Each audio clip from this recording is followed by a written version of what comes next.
Hey guys, welcome to the channel. We're going to be talking about some of the Supercross injury updates and how awesome A1 2023 really was. There was some grand things that happened throughout the entirety of those races. But let's really get into the injury update. So first we've got Pierce Brown. I think it was heat number 2. He first lap, second turn, washed out. Looked like it just bobbled him up pretty good. Bruised him a little bit. From what I understand, there's been some report that he went to the hospital, had something of a bruised tailbone, nothing broken. Not expected to line up in Oakland, but expected to line up on the third round of the season. So Pierce Brown seems to be in good stance as far as good can be when you're, when you crash out and you bruise something pretty good. Next up, we've got, of course, Malcolm Stewart. His incident was pretty insane as well. His accident looked really bad. I mean, he got up really slow. I almost thought that he was going to be done for the season, but he later reported that yeah, he was beat up, he was banged up, but he does plan to start in Oakland.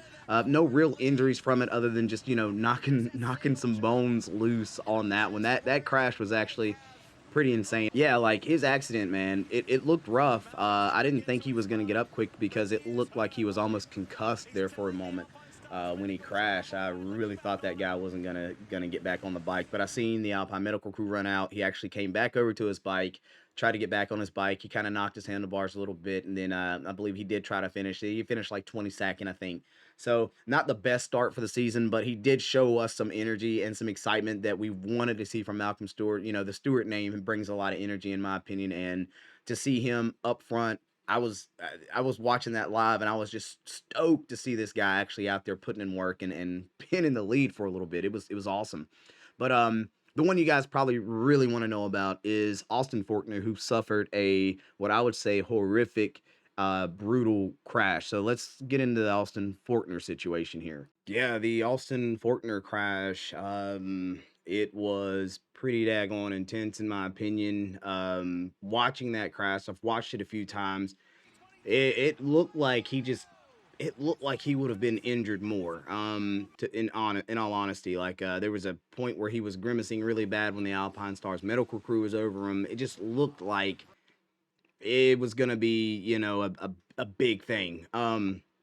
But as of right now, the way I understand it is he's still seeing the doctors. They're not guaranteeing that he's going to line up for Oakland, but they haven't said no, he's not going to be there. So I'm assuming it's going to be one of those situations where they're going to kind of test it out this week, see if he's up to snuff, as to say, and see if he can line up for Oakland. And if in my mind, if they're already kind of like thinking whether or not he can or can't do Oakland this early, chances are he'll be back in the third round unless something, tremendously crazy has occurred that they just haven't released yet. But A1, amazing racing. I'm talking the 450 class is stacked. It was great to see Cooper Webb doing his thing. It was great to see Malcolm out front doing his thing. It was really cool to watch that 450 class go at it. So I'm saying, guys, if you haven't seen the highlights or watched the entirety of the race, man, you got to, because it was some clean, great racing.